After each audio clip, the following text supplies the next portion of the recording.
Lep pozdrav v deželi Pridnih, novembrska izvedba dežele Pridnih skupaj z Beti Žerovc. Lep pozdrav, Živja. Lepo pozdravljeni. Umetnostna zgodovinarka, s katero se bova pogovarjala o temi, ki mogoče na prvi pogled ni tako zelo aktualna, čeprav je ideja za ta pogovor padla tudi ob temi, ki je na nek način pereča, ki je razdvojila mogoče bolj strokovno kot širšo javnost, ampak vendarle. Namreč pred kratkim se je pojavila pobuda za ponovno postavitev spomenika maršala Radeckega v ljubljanskem Tivoliju in okrog tega se je vnela zelo zanimiva debata, ampak mogoče bi se k tej konkretni zgodbi vrnil kasneje in najin pogovor zastavil na nekih širših temeljih. Čisto preprosto zato, ker se mi zdi to tema, ki je vedno aktualna, ker so spomeniki nekaj, kar na izjemno v bistvu celovit način kaže na naš odnos do preteklosti, do sedanjosti, tudi do prihodnosti, predvsem pa na neko družbeno klimo, ki vlada v skupnosti. In mogoče bi začel res z nekim takim zelo splošnim vprašanjem, kaj vse sploh so spomeniki, kaj vse lahko funkcionira kot spomenik in kako v bistvu spomeniki živijo, da rečemo v navednicah, svoja življenja. Ja, spomenik je zelo širok termin, ker lahko pokriva, naravne spomenike, kulturne spomenike.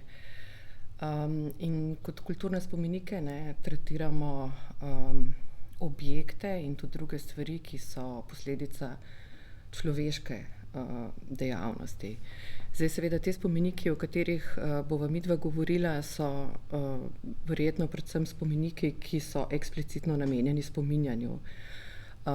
To pa je potem seveda nek objekt, ki se da potem še razdeliti v neke take različne podvrste, kjer imamo potem taka rahlo, kako bi rekla, slabo definirana področja, recimo kaj je spomenik, kaj je obeležje.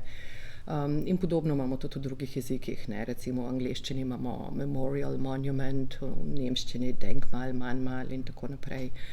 Ampak domnevam, da tisto, o čemer midva govoriva, je predvsem to, kar pogosto imenujemo meščanski javni spomenik. To pa je nekaj, kar ima tradicijo šele zadnjih dobrih 250 let. V bistvu se pojavlja v povezavi z moderno nacionalno državo, ki ločuje religijo od države. In znotraj tega se seveda vzpostavljajo potem neke nove potrebe po javnem obeleževanju tudi v javnem prostoru. To se pravi, da takrat imamo spomenike, vsaj v Evropi, ki so običajno spomeniki recimo povezani, s cerkvijo ali pa spomeniki monarhom, potem pa pač dobimo spomenike, ki na nek drug način obeležujejo recimo skupnost. 19. stoletje seveda tukaj poskuša izpostaviti nekega narodnega duha, ki govori in se pojavlja znotraj določene skupnosti. In potem v tem primeru postanejo recimo aktualni spomeniki vojakom, padlim, ki pač branijo določeno skupnost. In seveda tudi spomeniki kulturnikom, ker skozi njih naj bi seveda se izražal ta narodni duh.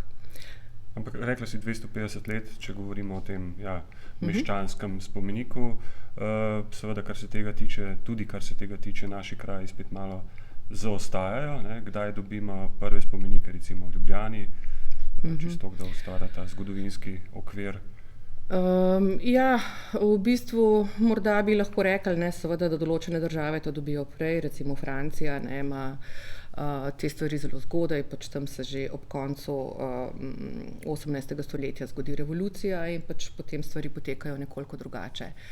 Avstrija je okužena s to tako imenovano spomeniško kugo, morda v celoti nekoliko kasneje, ampak potem recimo v sredini 19. stoletja pa pride en tak boom tega, tudi zaradi tega, ker se takrat ruši Dunajsko obzidje, gradi se Dunajski ring in tam se potem recimo na veliko postavlja spomenike in to je potem seveda tudi model potem za celotno državo v tistem času.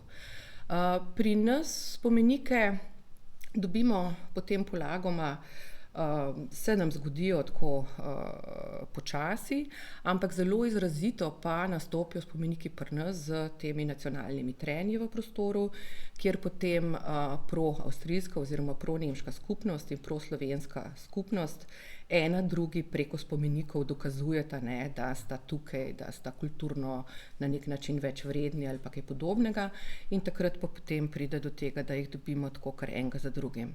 To se pravi, to je že v sami osnovi zelo politično definiran spomenik, tudi če gre za spomenik nekemu pesniku. No, to se mi zdi zanimiv moment, na katerega si že tudi v enem pogovoru, ki sem ga spremljal, opozorila, da je v bistvu postavitev spomenika vedno politična gesta, tudi takrat, ko njegova vsebina na prvi pogled ni politična, ne?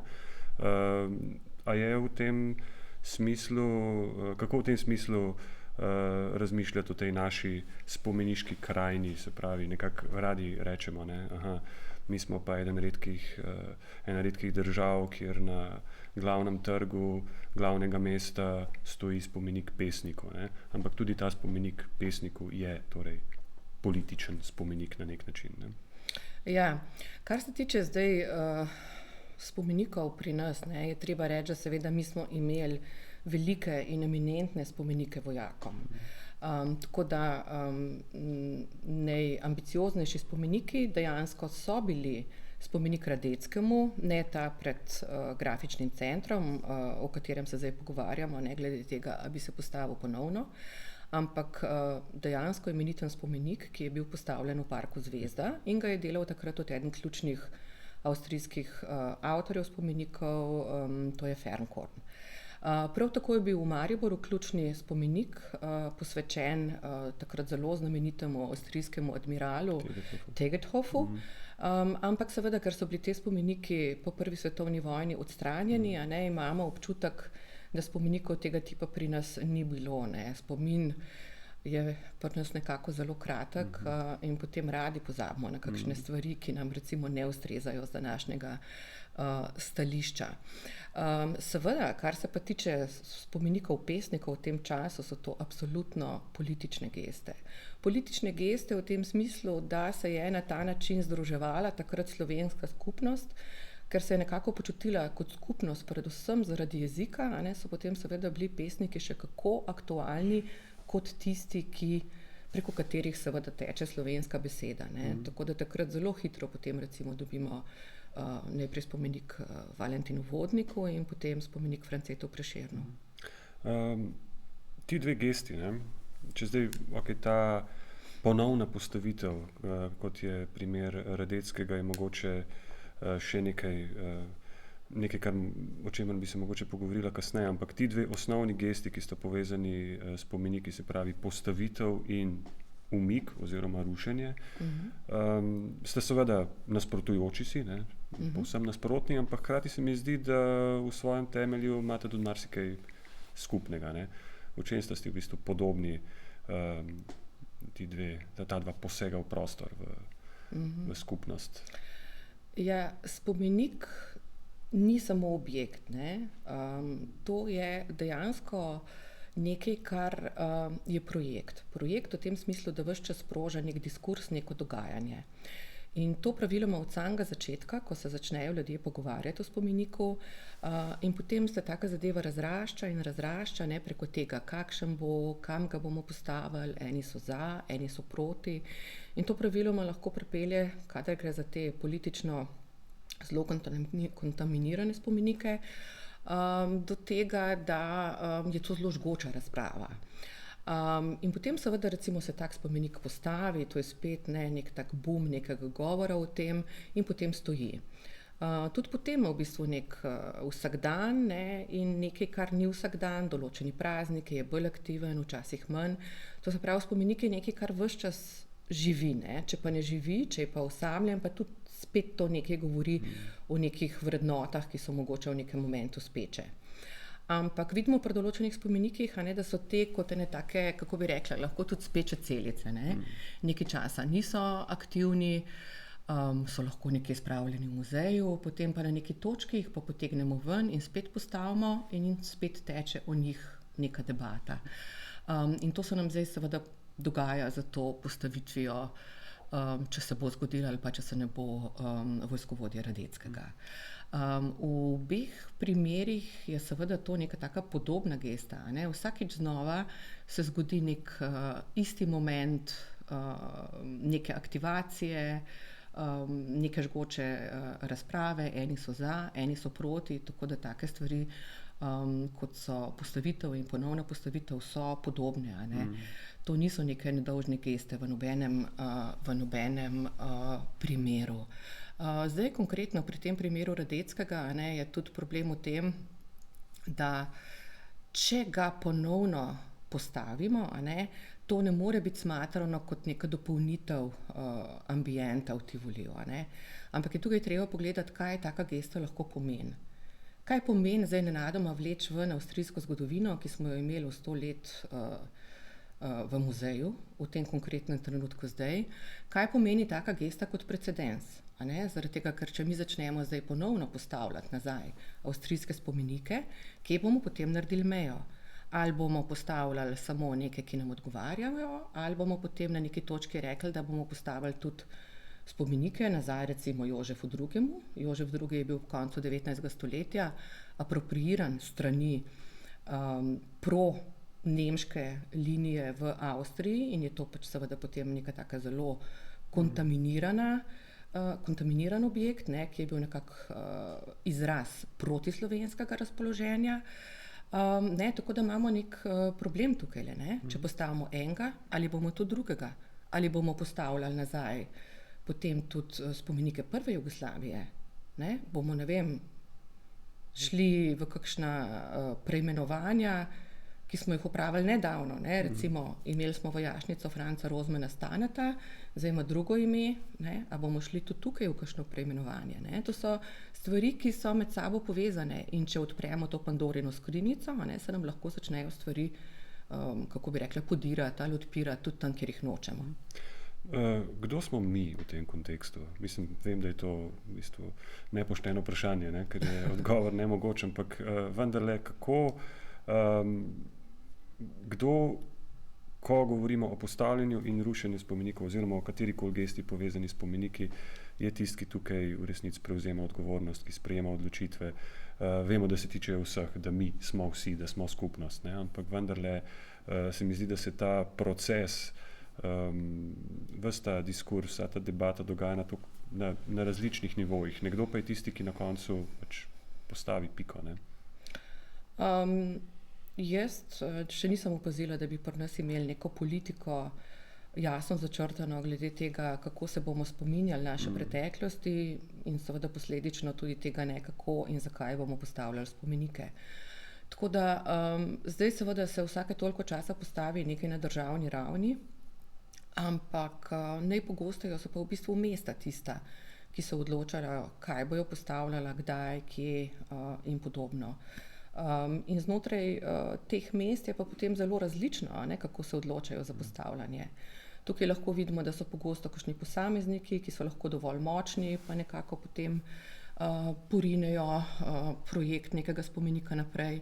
Zelo pogosto so ustvarjalci sami, tisti, ki seveda od tega živijo, ki se želijo postavljanja takšnih objektov in na ta način smo dobili kar precej problematičnih objektov. Pogosto imajo potem tudi mesta neke posvetovalne svete, ki se o tem odločajo, ampak recimo na primeru Ljubljane vemo, da tak svet obstaja na mestni občini, ampak ni ta svet tisti, ki bi odločal, ampak je samo posvetovalno telo.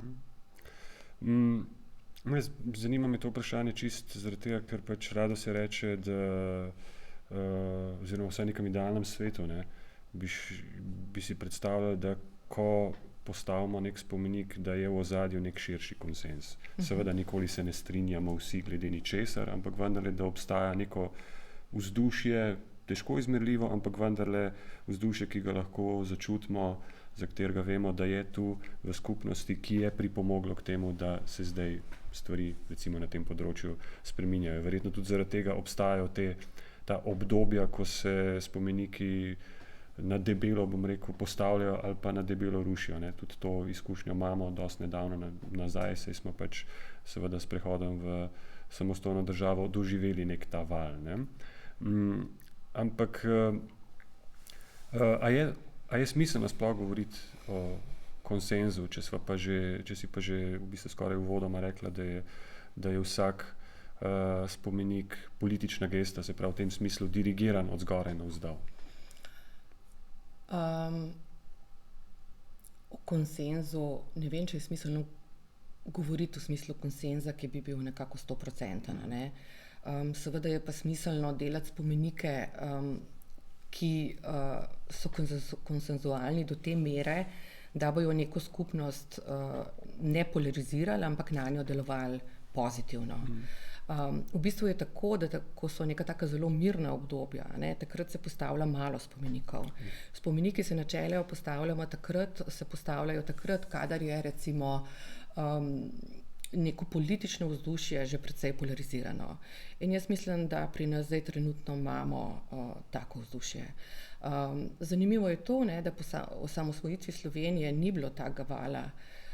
Ta val se dogaja šele zdaj, ne, tako da neko tako izrazitejše navdušenje nad tem, da bi postavljali spomenike, ki so seveda lahko tudi precej politično opredeljeni, je izraziteje v zadnjem desetletju nastopilo. In tukaj potem lahko vidimo tudi, kako en tak spomenik lahko polarizira skupnost, ne, na primeru spomenika žrtvam vseh vojn, ne, kjer pač nekateri očitno si to so želeli, nekateri si tega nismo želeli in smatramo zato za nepotrebno in kot nekaj, kar po nepotrebnem razvaja slovensko skupnost, ampak se je to pač vseeno pač takrat zgodilo in je bil pač spomenik potem postavljen. Kako je bilo že potem drugo vprašanje? Se bi kar tukaj nadaljeval. Mislim, ta spomenik žrtvam vojn, moj občutek, no, zdaj govorim čisto kot prebivalec tega mesta, je, da ta spomenik ne živi. Za razliko od pač nekaterih drugih, ki imajo svoje življenje, ki so čisto neke ali tradicionalne točke zbiranja ali skratka prevzamejo, bom tako rekel, ne vem, pač Prešerc, ki tudi v smislu toponimije in tako naprej prevzamejo neko krovno vlogo nad prostorom, kjer so. Konkretno SŽV se mi zdi, da je že s to svojo pozicijo tam na robu tako nekako, kot da bi postavili smo ga, zdaj pa boljše, da se o njem ne pogovarjamo. Pač. Tak občutek daje meni. Ne? Ja, mogoče, ampak kot sva že rekla, ne, spomeniki so taki malo poniglavi objekti. Ne? Lahko enkrat živijo malo manj, recimo zelo se nekako pritajijo, pa v nekem momentu pa lahko zelo se nekaj okrog njih začne dogajati. Ne? Tudi zelo pogosto vemo, da spomeniki sprožajo vandalizem in tukaj seveda ta spomenik je vsake toliko vandaliziran, ampak načeloma so to stvari, ki jih pri tako ambicioznih spomenikih v tujini prej premeljajo, ne, se pogovarjajo o tem, a se to bo zgodilo, kaj to pomeni in tako naprej. Ne. Pri nas je ta debata pri tem spomeniku popolnoma umanjkala. Ta spomenik zdaj zelo miruje. Jaz pa mislim, da je odigral eno tako kar pomembno politično vlogo. In sicer takrat, ko se je zgodil, je bil en tak lakmusov papir, ali bo ta, recimo temu tudi kulturniška srenja, na ta spomenik odreagirala tako, da bo rekla ne strinjamo se zdaj za takimi predelavami zgodovine, ali bo dopustila, da se zgodi. In žal je dopustila, da se zgodi in tudi umetniki, recimo, ki bi lahko ne šli tako navdušeno v ta natečaj, kot so šli, so v to šli z odprtimi rokami. Jaz sem potem poskušala z njimi tudi narediti neko tako analizo tega, kar se je dogajalo, pa nažalost nisem prišla prav daleč, ker niso prav radi na to odgovarjali. Njihovi odgovori, od teh, ki sem jih pa pridobila, zakaj recimo so se odločili za sodelovanje, so bili pa tako majčko nenavadni. Ne, nekako so šli zelo pogosto v to smer, da so rekli ne, da se ne strinjajo zdaj s temi novimi trendi v slovenski zgodovini, ampak če se to že postavlja, je treba sodelovati, če se že postavi tak spomenik v Ljubljani, je bolje, da je dober spomenik, ne, in tega seveda lahko postavim konkretno jaz in podobno, ne. Tako da ja, jaz mislim, da ta spomenik je odigral eno tako zelo pomembno vlogo. Ja, kako si rekla, poniglavi objekti, pa tudi ja, so neke te nevralgične točke, ki, tako kot si rekla, lahko v bistvu se pritajijo, lahko spijo, ko pa na njih pritisneš, pa seveda se razbohotijo v svoji razbolelosti in občutljivosti. Ampak vse glede tega verjetno nismo osamljen primer na zemeljski obli, tudi v Evropi, ne. A se ti zdi, da se drugje v tujini, v tej naši bližnji okolici, bom rekel, predvsem spopadajo s temi vprašanji bolje, da je ta konsens iluzoričen, kakorkoli je, vendarle bolje nekako vsaj, da ima nek prostor, da se mogoče lahko zgodi vsaj kot možnost, da je ta javni diskurs boljši, da so stvari bolje premišljene in dogovorjene. Tukaj je mogoče, je sploh ta govor o konsenzu napačen. Tisto, kar je v tujini pogosto, je to, da so te spomeniki bolje skomunicirani z javnostjo. To se pravi, veliko prej se začnejo pogovarjati v javnosti in v medijih o tem, da se načrtuje tak spomenik, in zaradi tega imajo potem ljudje tudi večjo možnost, da seveda na tak spomenik vplivajo, povejo, bi ga imeli, ga ne bi, kakšen bi mogel biti, kakšne vrednote bi morale skozi tak spomenik biti izražene in tako naprej. Skozi tak pogovor seveda tudi pridejo do boljših rešitev takšnih spomenikov, ker če ti ne opraviš nekega takega procesa, bodo ljudje zelo pogosto bili pripravljeni samo na nek tak tudi estetsko zelo konzervativen objekt, neko bronasto soho ali pa neko poprsje. Če pa ti odpreš debato in se pogovarjaš o tem, kako nekaj izraziti skozi neko umetniško govorico in si pri tem odprt v prostor, zelo jasen, predstavljaš takšne tudi drugačne rešitve, pa potem lahko ljudje nekaj takega tudi zelo dobro sprejmejo, ne. Tako da ta razgovor, ta proces je nekaj, kar je za spomenik v vsakem primeru dobro. Ampak seveda, ker sva rekla, da pri nas te spomeniki pogosto nastajajo iz nekega zasebnega interesa ali pa iz nekega političnega interesa. Aktualno političnega, ne, se pravi. Pa potem tudi interesa za takšne procese ni. Ampak verjetno v idealnem svetu se ta proces s postavitvijo spomenika še ne zaključi, se na nek način še res začne, ne? Se pravi, da spomenik ni zgolj in samo obeležje, ampak je nekaj, kar to debato, premislek sproža vedno znova, vsakič znova, da pač vsakogar, ki je z njim soočen, v bistvu prisili, da o stvareh razmišlja. Ne vem. Jaz ne vem, če je to tako po postavitvi spomenika. Jaz mislim, da je pred postavitvijo spomenika en tak pomemben moment, kjer se to dogaja, ne? Ker pred postavitvijo spomenika je tisti čas, ko se pogovarjamo, kaj naj bi ta spomenik predstavljal. In s tem, ko se pogovarjamo o tem, kaj naj bi tak spomenik predstavljal, se v bistvu pogovarjamo o sebi kot skupnosti, v naših vrednotah, ne? In zaradi tega je v bistvu ta proces, ki je pred spomenikom, ključen tudi za samo skupnost, da ona o sebi razmišlja, ne, se nekako opredeljuje, kaj je sploh tisto, kar jo dela za neko skupnost. Seveda, potem, ko pa ta spomenik živi, ne, se pa te debate lahko dogajajo, ne vem, bolj sporadično in tako naprej, ne. Tako da jaz bi rekla, ja, no, da tudi to pogledno, ne, je to ta predfaza postavitve tista, ki se mi zdi ključna. Če se zdaj spet malo vrneva k rušenju oziroma odstranjevanju spomenikov, omenila si čisto uvodoma javni prostor, seveda kot enega ključnih elementov, ne, spomenika. Potem takem ali spomenik, ko je enkrat odstranjen in recimo prenešen v muzej, se pravi ne uničen, ampak prenešen v muzej, je to sploh še spomenik? Je Tegetthof, mislim, da je še vedno v Mariborskem muzeju, je to še vedno spomenik ali to postane nekaj drugega, ko enkrat ni več v javnem prostoru? Ja, zdaj v bistvu to, da rečemo, da so spomeniki samo v javnem prostoru, je vseeno mogoče majčkeno ozko in tudi definicije javnega prostora so zares številne, ne.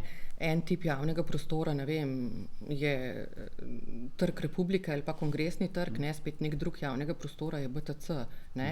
Tako da tlele imamo že itak ne težavo, kako sploh zdefinirati javni prostor in kaj stoji v javnem prostoru. Druga stvar je tudi ta, da seveda spomeniki lahko stojijo tudi v zasebnem prostoru, a ne. Lahko postaviš spomenik na vrtu svojem. Saj obstaja, mislim, tam v Prulah ima nekdo majstra, če se ne motim, na vrtu, ali je to vsaj imel. Obstajajo seveda čisto zasebni spomeniki, zelo pogosto pa obstajajo tudi dobesedno spomeniki, ki so postavljeni na zasebni lasti, ne, govorijo pa v javnost. Ne. Recimo zraven cerkve Svetega Jožefa, tam, kjer je papeška nunciatura, ne, imamo spomenik Janezu Pavlu II., ne, ki je tik ob ograji, kar pomeni, ne, da v resnici kuka, ne, iz tega zasebnega prostora v javnost. Ki je bil postavljen še za časa njegovega življenja, če se prav spomnim. Jaz se pa zdaj točno ne spomnim, kdaj je točno bil postavljen, ampak takih primerov je veliko, ne. Recimo en tak primer, ki je zelo znan, je bilo postavljanje obeležja strani ameriškega veleposlanika Musomelija, ne, ki je na ameriško ambasado dal namestiti tablo, ne, nek spomenik, kako že žrtvam fašizma, nacizma in komunizma, ne, ki je seveda v tistem času za moje pojme bil seveda škodljiv, ne, spet nekaj, s čimer je še dodatno razgrel tisto že takrat polarizirano spomeniško debato. Potem imamo pa tudi recimo, ne vem, spomenike, ki so postavljeni v javnem prostoru, ampak spet drugače, a ne.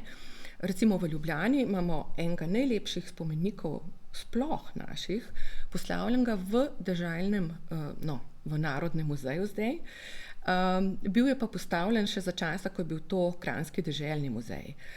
Postavljen je bil Karlu Dežmanu, zelo znanemu direktorju tega muzeja, ki pa takrat je bil avstrijsko, pro-nemško usmerjen in mislim, da zaradi tega, da ne bi bil vandaliziran, ne, in tudi zaradi tega, ker on je bil direktor tega muzeja, je bil potem ta spomenik postavljen v notranjosti. Prelep je, delal ga je takrat ključen avstrijski kipar spomenikov Viktor Tilgner, tako da še danes v bistvu stoji na stopnišču tega muzeja. To se pravi, a ne, že sama ta tipologija javnega prostora in kje stoji spomenik je nekaj, kar se lahko razlikuje. Zdaj seveda premikanje spomenika iz javnega prostora v muzej je pa seveda neka gesta, ki spreminja samo bistvo spomenika, a ne, ampak to ni redka praksa, ne. Mi v bistvu imamo ves čas prenašanje religijskih objektov v muzej, ne, ki so ravno tako na nek podoben način oropani izvornega konteksta in dejansko tudi oropani izvorne vsebine, ker takrat, ko so oni postavljeni v muzeju, nenadoma niso več religijski objekti, ampak so na prvem mestu umetnine, ki govorijo o nekem razvoju umetnosti, o genialnosti umetnika, ki jih je naredil, a ne. To se pravi, to je nek tak premik, ki ga muzej pozna tudi na področju drugih objektov. In podobno je tukaj tudi z spomenikom, ne. Ampak seveda je dobro, da je muzej v spomeniku, dobro je, da je spomenik v muzeju, ker zelo pogosto se nam je zgodilo tudi to, da spomenikov, ki so bili recimo postavljeni pri nas, nimamo več, ker so pač določene skupine, okupatorji in tako naprej, ki so prišli, se zavedali, da ni dobro, da je spomenik v muzeju, ker bo lahko ponovno postavljen in to je seveda pa potem pomenilo, da se poskuša tak spomenik čim bolj dekonstruirati, ne, da ga ja ne bo mogoče še enkrat postaviti. Ja, tega prav nasilnega rušenja in tako naprej, mogoče pač je bilo pri nas manj kot v kakšnih, če govorimo o začetku 90-ih, kot v kakšnih drugih državah. Ampak to ne gre samo za to obdobje. Pri nas je bilo tega res malo, ampak recimo bolj gre za to, ne vem, določeni okupatorji rečejo tako, pa daš v muzej. Ne? Recimo Italijani, ko so prišli k nam, so v bistvu te spomenike, ki so jih nekako želeli ne imeti v javnem prostoru, so jih razstreljevali, rezali, karkoli. Tako da recimo kralj Aleksandar v Zvezdi, kralj Peter, ki je bil na stopnišču mestne občine Ljubljana, sta bila oba dva uničena na ta način. Omenila si umetniško vrednost, ne? Ki mogoče v muzeju celo, če spomenik postane muzejski artefakt, celo bolj pride do izraza. Ampak čisto nasplošno me zanima, kako v bistvu ti doživljaš to našo spomeniško krajino z tega zornega kota. Kaj vse imamo, pa mogoče tega sploh ne zavedamo, ali pa kaj bi bilo bolje z tega estetskega, umetniškega zornega kota, če do tega mogoče ne bi imeli. Zdaj tako, spomenik iz javnega prostora prenešen v muzej, ne pride nobena vrednost, tudi estetska, ne bolj do izraza. Če je spomenik namenjen temu, da bo stal v javnem prostoru, je to nekaj, kar dejansko stoji v javnem prostoru in hoče, da se vreme menja, da ljudje hodijo okrog, da je dostopen na ta način, da se gibaš okrog njega, da ima neko ritualno pot, da ima premišljene poglede od daleč, od blizu. To so stvari, ki jih muzej ne more takšnemu spomeniku omogočiti. Kar se tiče kvalitete, tukaj moramo reči, da spomeniki 19. stoletja, to se pravi od tega dolgega do prve svetovne vojne, so pri nas nekateri kar kvalitetni. Tudi zaradi tega, ker kadar se je delal tak spomenik, se ni nujno iskali samo ustvarjalce v tem prostoru, ampak so pogledali po Avstriji širše in se je dejansko kontaktirali nekoga, ki je bil ustrezno usposobljen, da je naredil kvalitetne spomenike.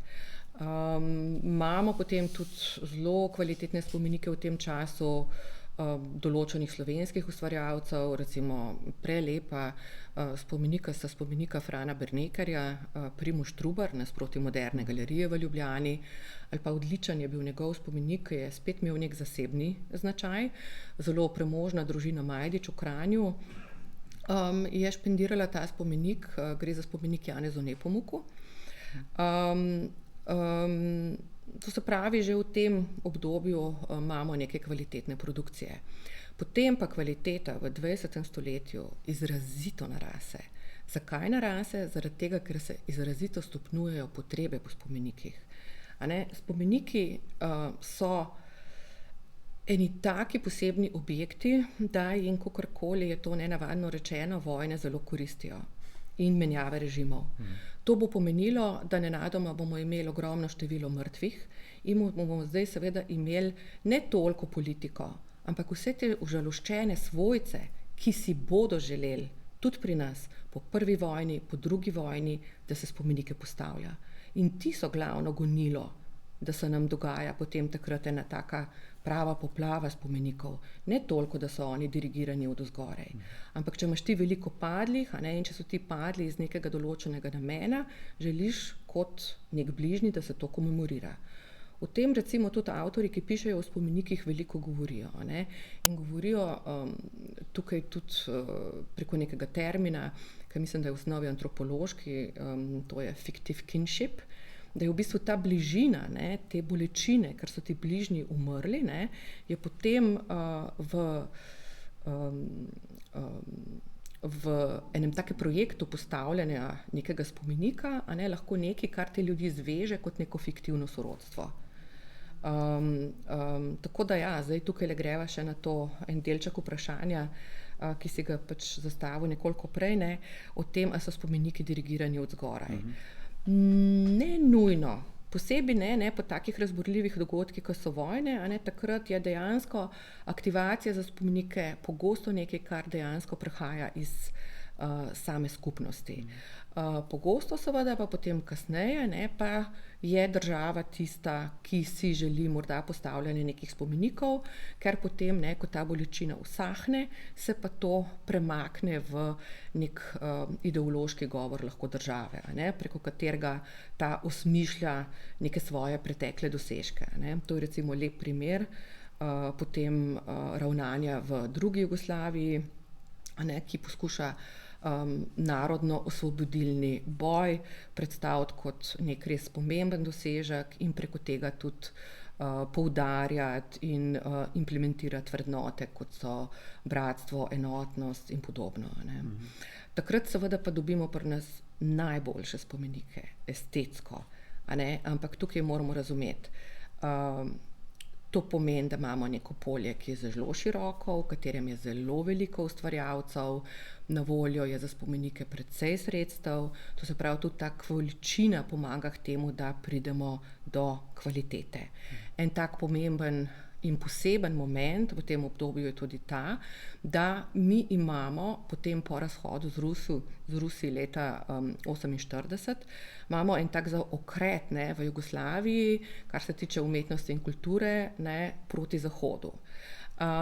Tako da dobimo potem tudi nek umetnostni sistem, ki je zahodnemu absolutno podoben in je to dejansko takrat čisti mainstream, bi jaz temu rekla sodobno besedo.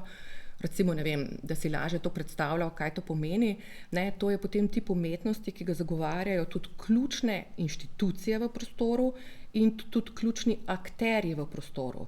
Recimo v Ljubljani Zoran Kržišnik, v Zagrebu Božo Bek, v Beogradu Miodrag Protić, ki potem tudi dejansko ustanavlja in postavlja muzej sodobne umetnosti na način, da mu je glaven vpliv za ta muzej newyorška MoMA. In tudi hodi tja, preživi tam veliko časa in so potem tudi ljudje, ki delajo tam, kot so Bar ali pa Dononcourt, njegovi glavni sogovorniki pri tem, kako naj bi ta jugoslovanski muzej takrat izgledal. Ena taka specifika tega področja takrat v Jugoslaviji je pa ta, da nimamo umetnostnega trga. Kar pomeni, da potem tudi ključni avtorji niso vpeti v trg in jih spomenike ne zanimajo toliko, ampak so dejansko potem tudi ključni avtorji tisti, ki so vpeti v področje spomenikov, ker se tam dejansko lahko realizirajo na neki zelo dobri ravni.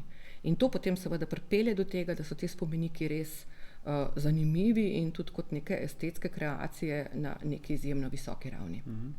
Vse avtorji in avtorice se seveda, če se lotijo tazga projekta, kot je spomenik, izpostavijo na nek drug način, kot so izpostavljeni sicer kot umetniki. Verjetno je tudi tukaj je ta situacija specifična. Ne? Izpostavljen si ne samo strokovni kritiki, ampak naenkrat je tvoje delo izpostavljeno kritiki slehernika, kogarkoli. Ne? Ja, seveda. In tudi spomenik je nekaj, kar mora s tem računati. Tako da klele niti podrazno jaz ne bi zagovarjala, da mora biti neka umetniška volja ali pa estetika tista, ki naj bi pri tem prevladala. Ne. Tukaj tudi moramo vedeti, ne, da so avtorji do teh stvari lahko zelo različno razpoloženi. Mi imamo umetnike, ki sodelujejo pri teh spomenikih, ker to čutijo kot neko notranjo zavezo. Recimo, ne vem, imamo primer ključnega povojnega hrvaškega avtorja Vojina Bakića, ki prihaja iz družine 6 otrok, kjer sta ostala živa po drugi svetovni vojni samo on in njegova sestra. 4 njegovi brati so bili pa, mislim, da ustreljeni na isti dan. Ne? Če imaš tako družinsko zgodbo, potem ti k enobe spomenikom verjetno pristopaš drugače, kot nekdo, ki nima takšnega pedigreja.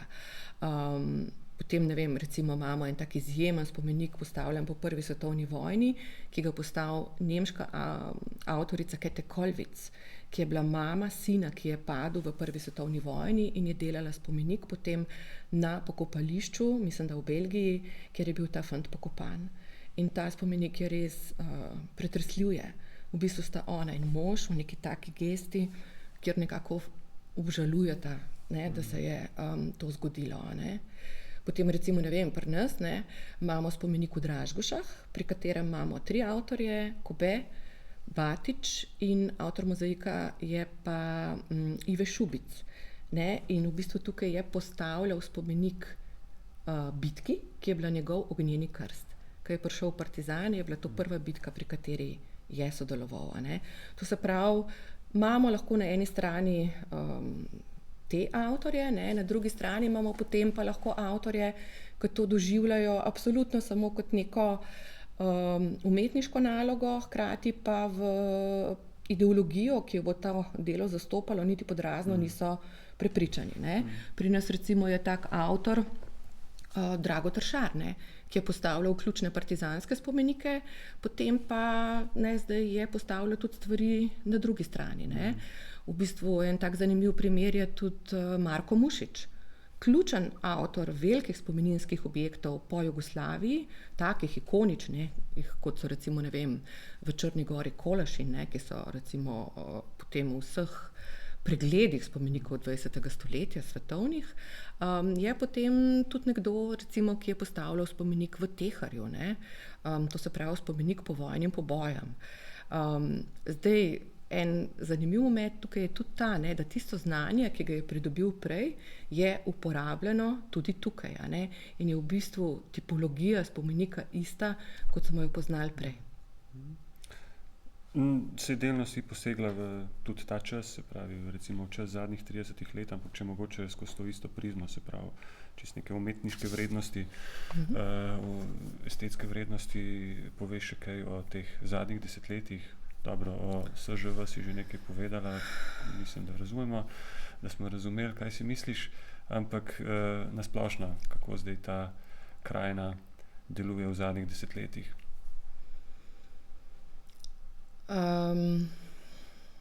Ja, en tak kar konkreten problem tukaj je, da recimo, ko se postavlja, ne, v drugi Jugoslaviji spomenike, je to potem neka praksa, ki je takrat absolutno v povezavi z mednarodnim prostorom. Ne.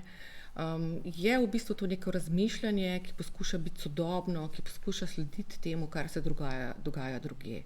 Pri nas zadnje čase se to načeloma, jaz bi rekla, ne dogaja. Ne.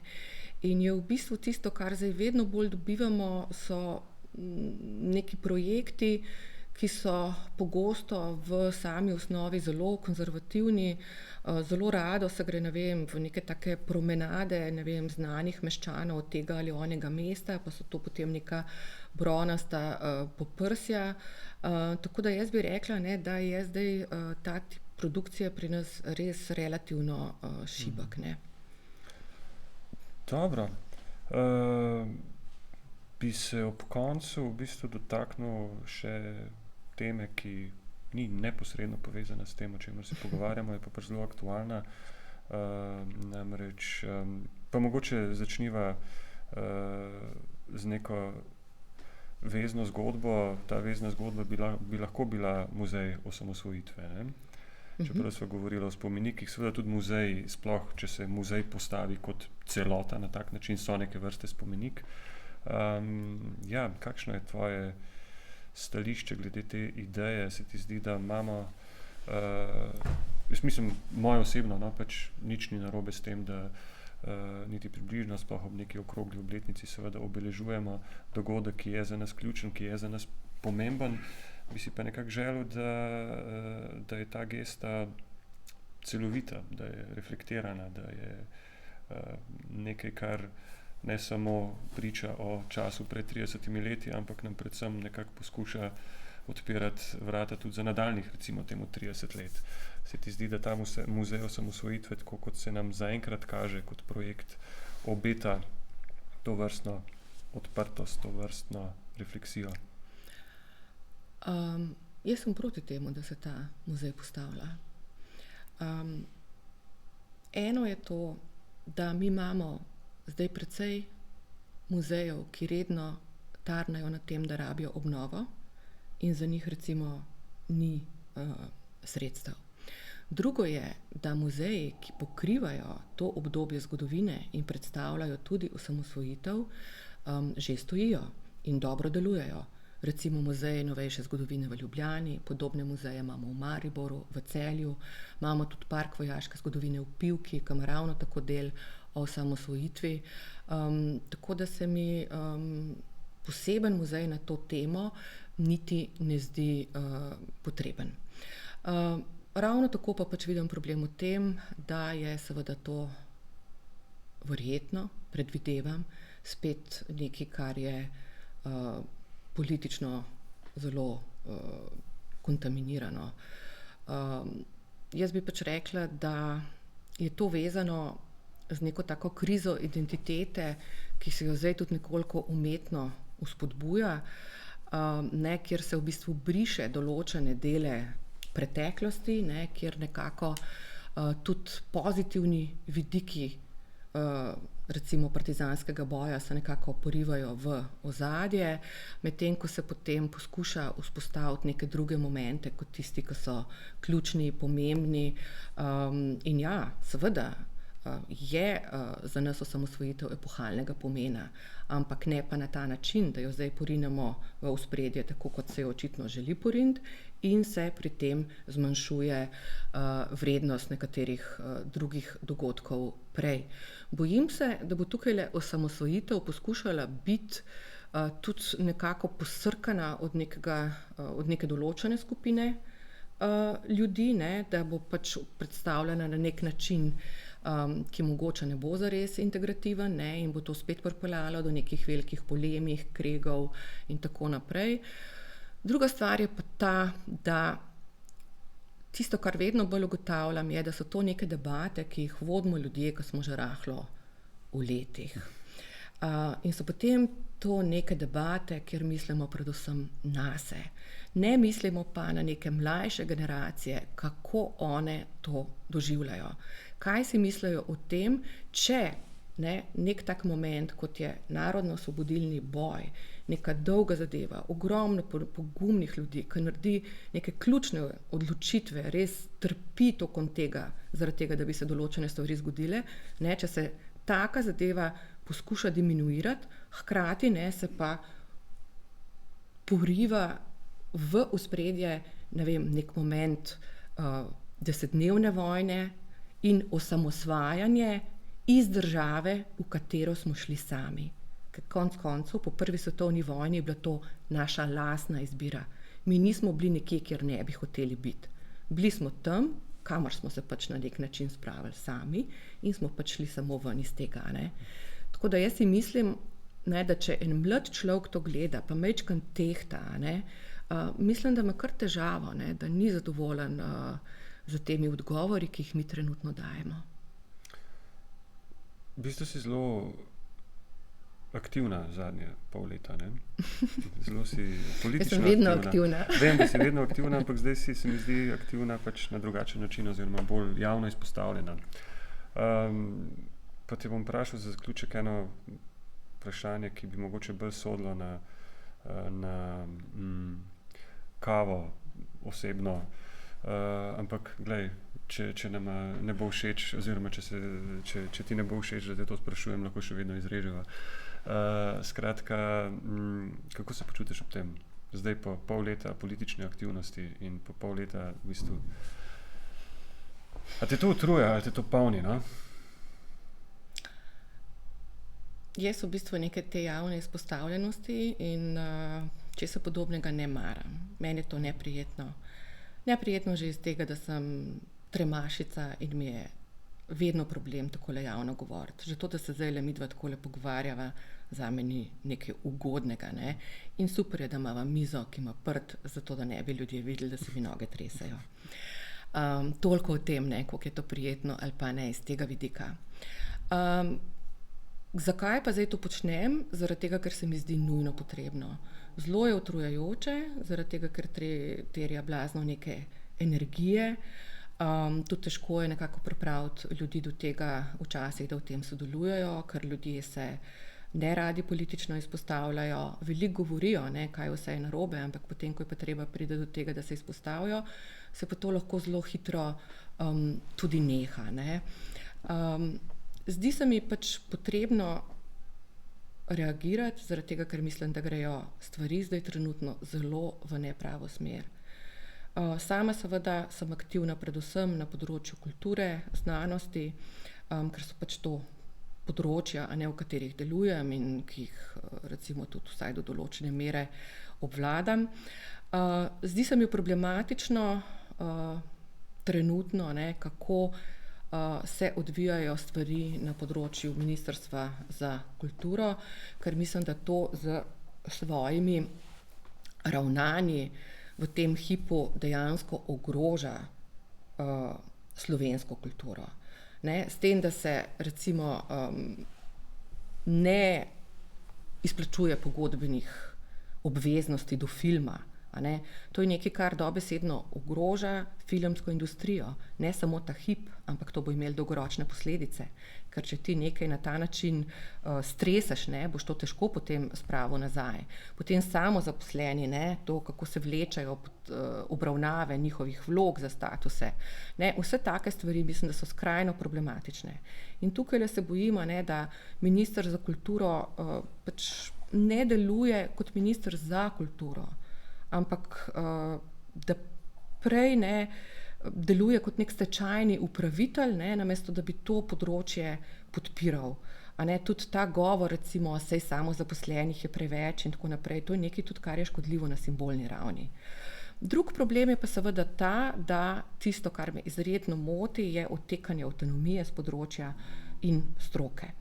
Kako se spreminjajo recimo komisije na ministrstvu, mi ni všeč, ker to, da so noter birokrati za ministrstva, ne grdo rečeno, ampak uradniki, ne, namesto da bi bili pozvani ljudje od zunaj, ki so aktivni v tej sferi, to se mi recimo že zdi en tak problem. Ne. Potem recimo menjave direktorjev v muzejih, če so ti uspešni, če so ti strokovnjaki, se mi zdijo absolutno nepotrebne. A veste, muzeji so neke take zelo drage zadeve, a ne, v katerih deluje veliko ljudi. In zdaj, če nekdo uspešno vzpostavi nek muzej, ki dobro tukaj in mednarodno deluje, je potem prekinjanje neke take zgodbe nekaj, kar seveda ni samo nek simbolen problem, ne, ampak je nekaj tudi, kar ima zelo velike ekonomske posledice. Zdaj konkretno imamo, ne vem, direktorje, kot je bil Matevž Čelik, a ne, ki so upeli muzej odlično v neko mednarodno sfero, pridobili visoka evropska sredstva, a ne, zdaj, če ti spremeniš to usmeritev, odstraniš tako osebo, to pomeni, da si vse to tudi prekinil. Kar pomeni, da se ti zna zgoditi, seveda, da bojo te stvari zamrle, a ne, in bo to tudi konkretna ekonomska škoda. Dobro, hvala ti. Prosim, lepo. Hvala Beti Žerovc za pogovor, hvala vam za ogled in ja, ostanite čim manj utrujeni. Lahko noč. Ja.